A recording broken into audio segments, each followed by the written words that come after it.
Hey everyone, welcome to today's episode. And today we have Miriam Gilbert with us. And Miriam actually helps coaches and consultants in the wellness industry to anywhere from 3 to 10 times their income by adding high-paying corporate clients to the revenue stream. So this is a little bit different than what we've covered so far on the podcast. So I'm excited to get started with this. So welcome, Miriam. Great, glad to be here. Thank you very much, Cheryl. Yeah, so tell us a little bit more about yourself. Well, my background is in corporate consulting.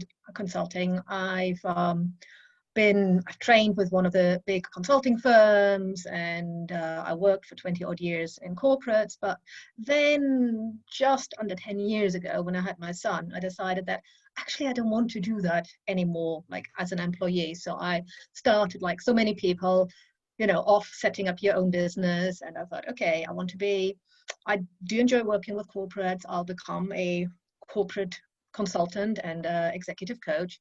And I started doing that and really enjoyed it. But one thing that was quite funny that happened is, as I was working with various people, I got contacted by tons and tons of other coaches and and other consultants saying like, oh, how do you do it? How do you get clients? How do you, how come you get invited to conferences to fly across the pond? And how do you, how does it happen? And I started helping people a little bit here and there. And then I realized, oh, actually, people are asking me and they're even paying me to help them land corporate clients. And I'm getting a big kick out because these people are fabulous. They want to make a real difference in the world. They're amazing. And I really enjoy helping them. So that's why I set up my business. Oh, awesome. That's great. So, so tell us, how do you actually how did you start working like with corporate clients as far as consulting? Like what area were you helping them with?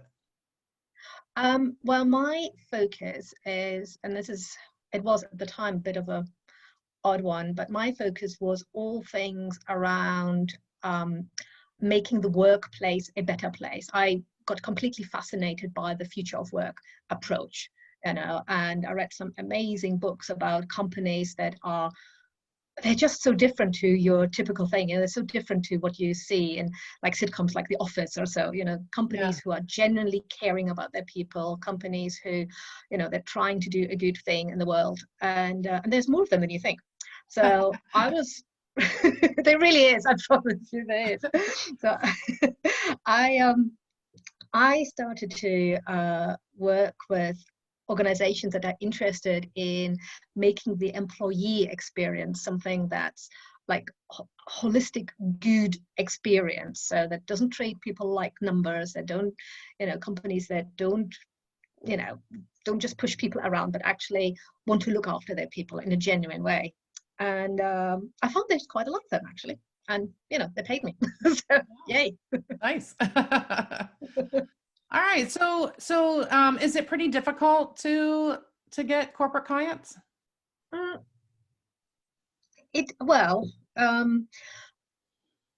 guessing it's not, well, the blunt answer is not more than it is to get individual clients. And it all depends on your setup. If you are set up correctly, if you have all the right things in place, then actually it's not that hard.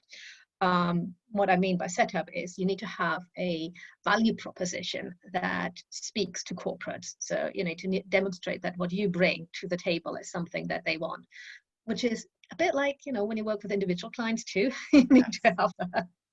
It's just, when you work with corporates, it has to be couched in a different way. It has to be presented in a slightly different way. Mm-hmm. You need to have a process of getting in touch with people, approaching them. And the one big thing that people always say that they struggle with is that a lot of times corporate clients can take a long time to make their mind up. But what I have found is that if you have the right setup in terms of you are making the right kind of offer, the right kind of format of an offer. So a workshop versus a course versus a lunch and learn versus a talk versus, if you pinpoint that correctly, if you position that correctly, it doesn't need to be long. It doesn't need to take a long time. So, yeah, I guess it's just like working with individual clients. If you have the right things in place, it's not that hard. And the great thing is once you work with a corporate client and they love what you're doing, and why would they not, then you get referrals. And you get a lot of referrals. And that's pretty sweet. That's really nice.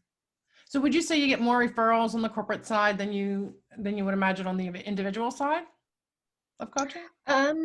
They're more high value, I would say. Yeah. Because, so for example, I started with one client and they hired me for a workshop and they were happy to pay $4K for that, and that's fine. We did that.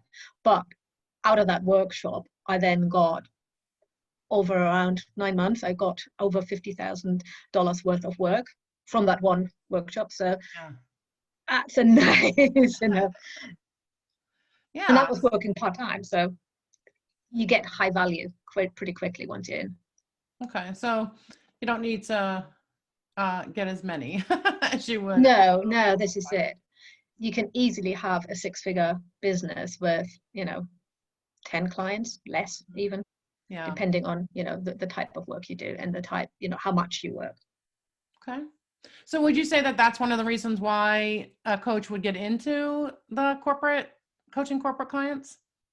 Well, yeah, it definitely is. It's the pay. It can be very, very good. The other thing that I find my clients tell me is that they really enjoy reaching lots of people in one go. And that's something that I always found really fascinating as well, that some of my work was running workshops at conferences, and you'd have like 250 people that you can reach in one go, and then at the end they come to you and say, oh, and how about this, and could you help us with that, and can we call you later, and can we talk about, and you have all these people that you can make an impact on in one go, and that's pretty cool. So, yeah, that's awesome. And I enjoy group coaching for that reason as well, and to be able to reach a bunch of people. But I used to be in corporate, and I was at one point a corporate loan officer, and so trying to get corporate clients to come to your bank versus somebody else's bank, it's kind of I feel like it would be around the same struggles as a coach. Because there's other ones out there doing it. But how is it different? So we kind of talked about like why it's the same, like trying to get corporate versus individual, but what makes it different? What makes it different? It's in terms of getting the clients. Yeah, in terms of like converting to a client. What's different there? Well, we all know that there's two things really. The first thing is you have to remember that even though they're corporates, they're still just people. It's nothing different to talking to an individual. However, there are some dynamics that go on in corporate, and you might have heard of human biases. And I don't mean horrible biases. I just mean little biases that, people don't like change too much and they like sticking to the status quo, or we don't like risk too much. We're trying to avoid doing things that seem risky. And everybody has these biases, and that's perfectly fine because it keeps us alive. But in a corporate environment, they are amplified because you have more than one person who holds these, has, say, a hesitancy to try something new out. Instead of just one person that has to take that leap, there have to be 5 or 10 people that have to take it. So when you are trying to convert corporate clients, you need to be mindful of this. You need to be mindful that you have to get a number of people on board, that these people are all individually are hesitant to any kind of change. Even if they say they won't change, they still will have a bit of like, oh, I don't know, I'm worried. They're individually, and they also worry about what other people will think of them. They will worry about what will their boss think, what will their team think, what will their peers think. So there's more dynamics on that are happening that can stop them from making decisions. But what I found is if you position yourself correctly and if you just have a really honest conversation about these things and you paint them a proper, genuine picture of what it's like to work with you and the results that you can get, then actually, these things fall by the wayside. You can just get the yes, not that difficultly. Okay. So, so I get that. So there's more people that you kind of have to convince and bring along the journey, Yeah, to sign up for coaching. you do have to get these more people on board, and you have to be mindful that because it's not just somebody's individual credit card they've got to pull out. They have to be convinced that all their worries about what other people might think about them, that they can feel okay about it, that they feel comfortable, confident in you. Once you have those things in place, it's not that hard to convert them into paying clients. And you just have to start with that positioning right at the start. You have to present your offer in ways that make sense to them. You have to present your offer in ways that shows that there isn't much risk. You have to present the offer in ways that they say they want to change something, but they don't really know what that means. So you paint a mental picture for them and explain exactly what that will look like and how they can stay in control the whole way and how they will benefit. And as you move that way, you move them along the journey, and then it doesn't need to be a hard journey. It can be a nice, smooth journey. Yeah. Okay. So what would you say the average, if there is one, sales cycle is for a corporate client? It really depends. And this is something that not many people talk about, but it really depends on the kind of commitment you're asking the corporates to make. And by commitment, I don't just mean investment, because money is actually not the biggest hurdle. The commitment is more in terms of time commitment.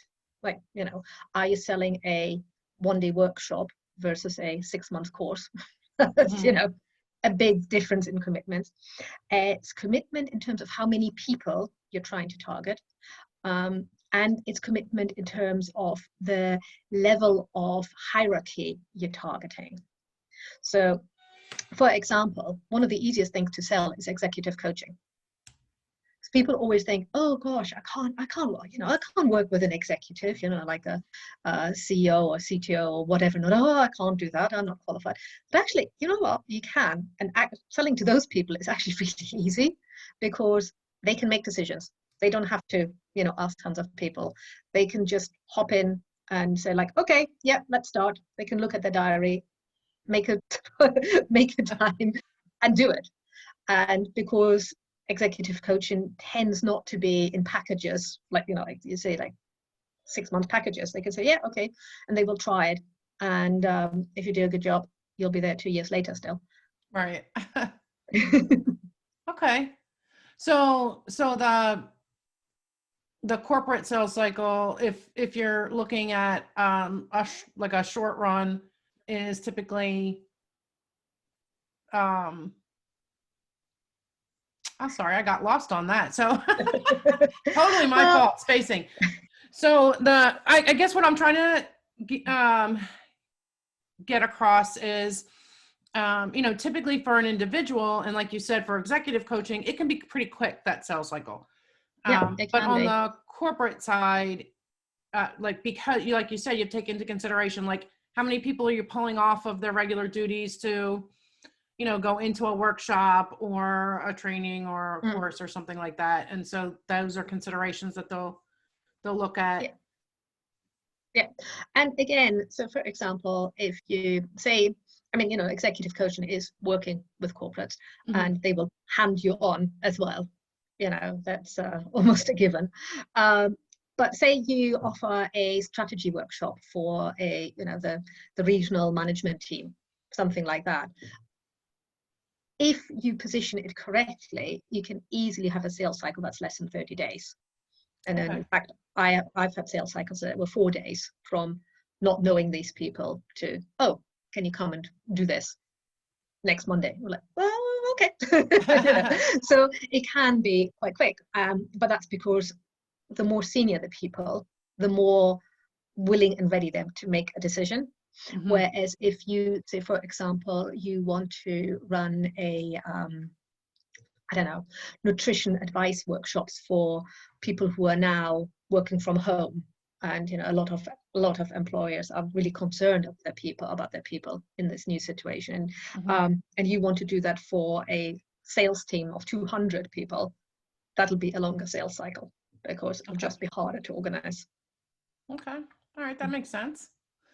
And you work mainly with the wellness aspect of it? I work mainly with coaches and consultants who try to create a better employee experience. So wellness in terms of whether that is nutrition, whether that's physical wellness, whether that is stress relief, whether that's productivity, enhancement, creativity. So one client, she, for example, she does leadership development by getting teams to sing in harmony. So, which is great. It's absolutely fabulous. Yeah. And and she positions it very much as something because she creates harmony for the people. She therefore, using harmony, creates harmony, and therefore people are more engaged at work, and therefore, better team members. Right. So that's why I'm describing it as wellness, because it's always about having the employees' well-being in some form in mind. Okay, that's cool. So what, as far as coaches that want to work with corporate, what kind of experience do they have to have in order to do that? Like what's their credibility piece there? Well, to be honest, a lot of people ask me about that and say, oh, I don't have a corporate background. Oh, don't I need to have, I don't know, 50,000 letters after my name and prove that I have studied for 10,000 years. And actually you do not. You need to present your offer in a way that makes sense to them. And if you can show that you have worked with individuals, that's fine. If you can show that you have achieved results for people, that will be fine. Again, if you're starting out and haven't got any other corporate clients, then it's easier to start with small things. Don't try to teach the whole sales team of 200 people. Go for a small team. Go for, I don't know, some lunch and learns or something like that. Some easy ins, and that way you can establish credibility really, really quickly. Obviously, you need to be good at what you're doing, but then again, why wouldn't you? True. How about as far as like, do we have to, dress in suits? Do we have to, speak the language, the lingo? What do we have to know there? Well, that is such a misconception that, all people think that if you want to work with corporates, you have to be all corporate-y and wear, the power suit and probably even shoulder pads. I don't know.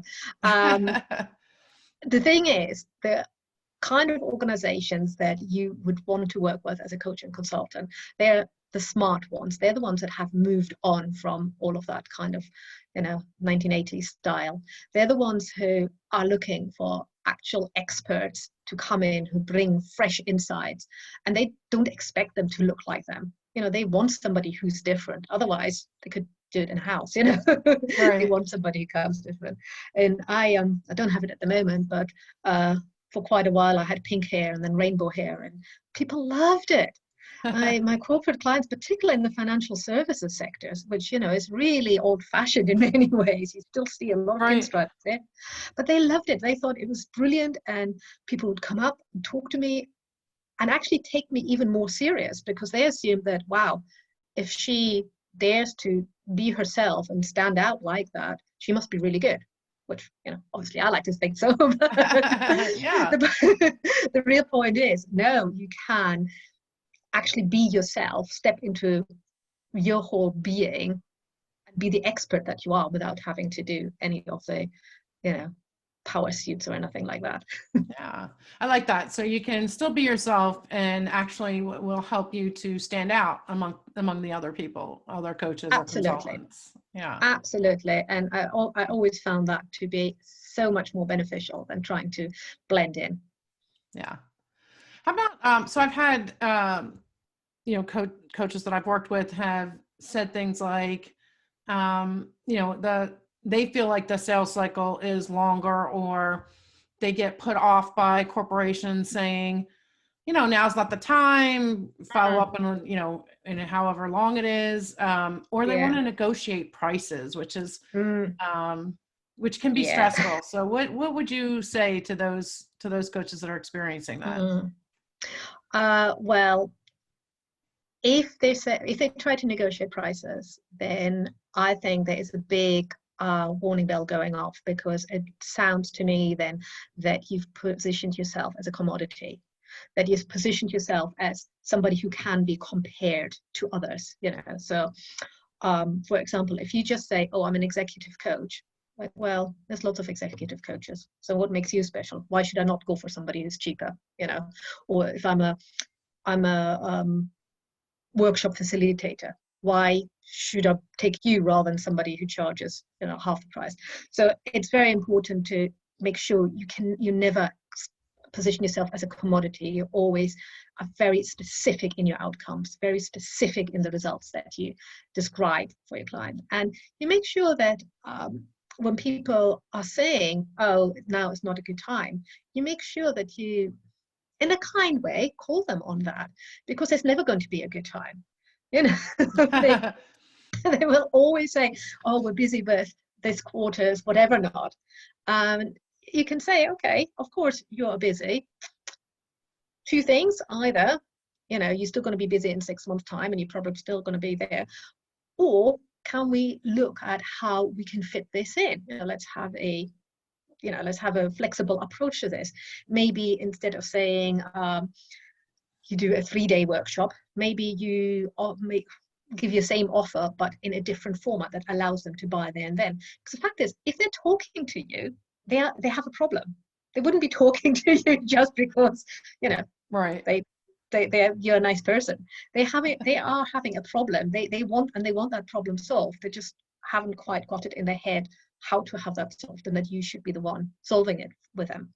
Right. That makes sense. So they wouldn't be talking to you if they didn't have a problem, because they are busy. And Exactly. Yeah, absolutely. Yeah. yeah, that makes a whole Exactly. lot of sense. Mm.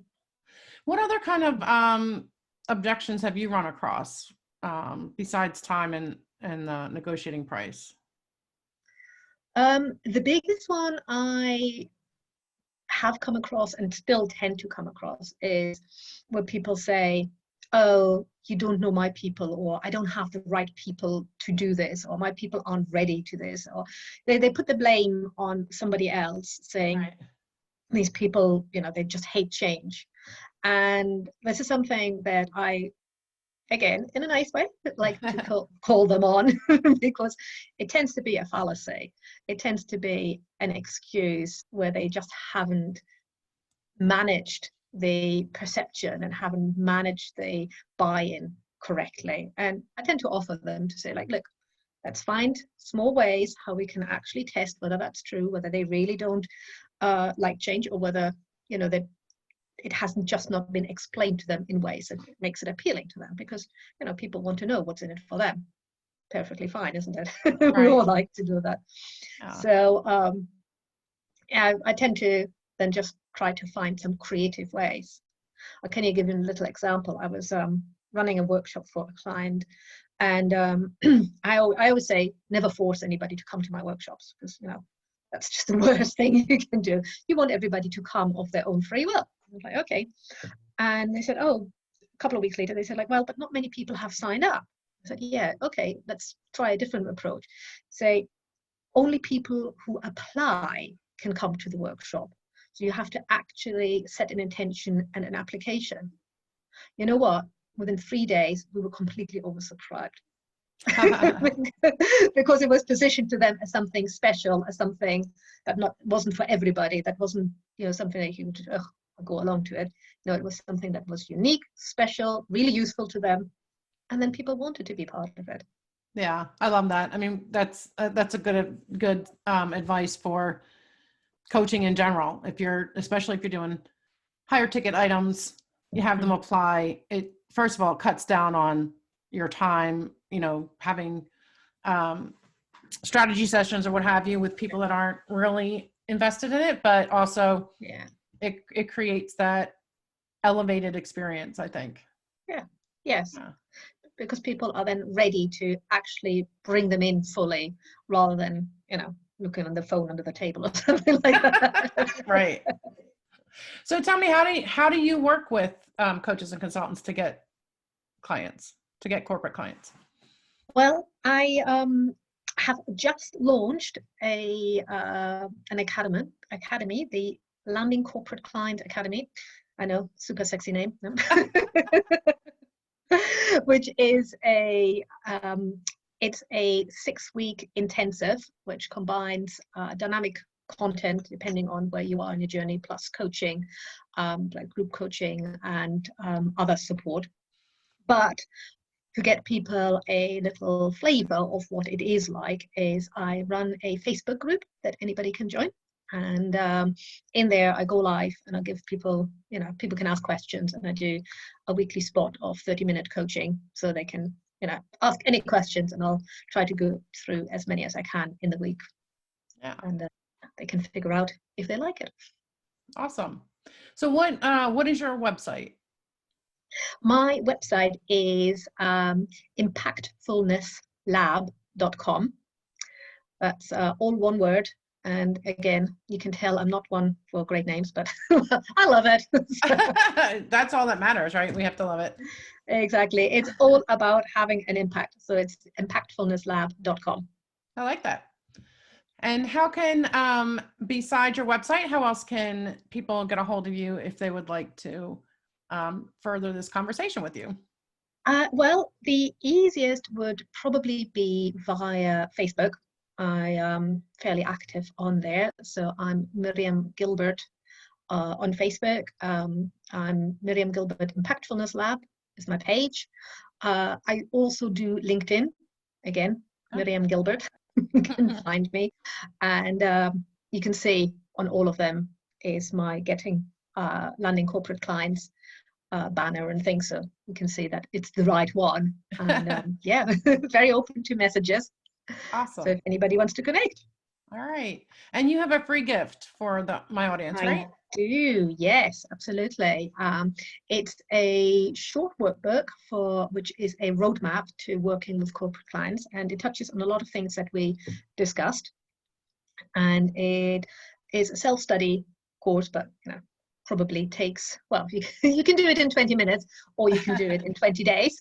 But it really gets you thinking of creating an offer that is attractive to corporates, finding corporate clients, how to create a hot list of prospects, and then how to have conversion conversations.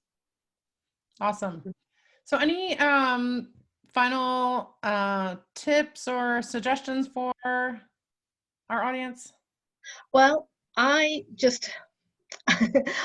would really encourage people who want to make a big impact and reach lots and lots of people in one go to consider working with corporate clients. And you see, I have this secret plan that I believe if we can get lots of passionate coaches and consultants into corporates and changing the lives for people in there with what they bring, then the people in the corporates will be happier, and that will then start changing the world, one company at a time. Yeah, awesome. I love that. And that's what we're about. It's changing the world. So absolutely. Awesome.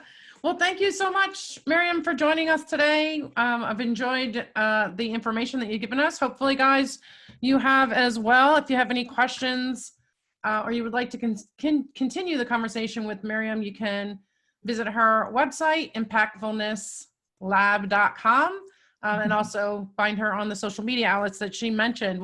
And we will also have these in the show notes, as well as the link to her free gift.